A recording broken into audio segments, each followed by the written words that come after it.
My name is Rick Krieger. This is my wife, Christy. We have three terrific kids. Our oldest is our son, Brian. He's 30. Our middle daughter, Callie, is married and lives in Washington, D.C. And then our youngest, Mallory, lives with her husband, who is a Marine. One of our passions has always been to open our home and have our home a place for discipleship.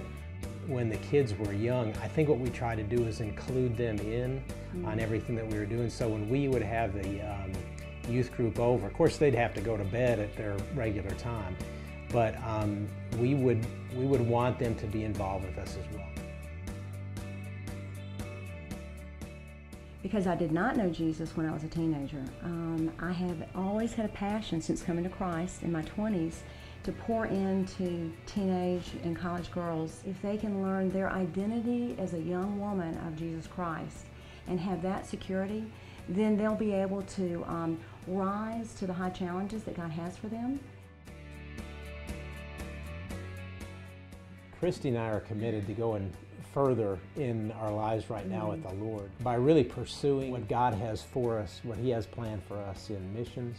We're kind of spoiled here because we're used to having all these resources available, and sad to say we don't always take advantage of it, but in Europe that isn't the case. German students are really interested in learning American English. It's a tremendous open door for ministry. Being empty nesters, I guess we could kind of kick back and kind of take things easy, but honestly, God's called us to do the exact opposite.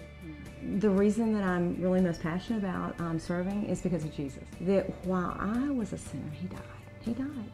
And it's something that I don't ever want to get over. It's a great way to get to know Him better because He proves Himself faithful when we're willing to be stretched.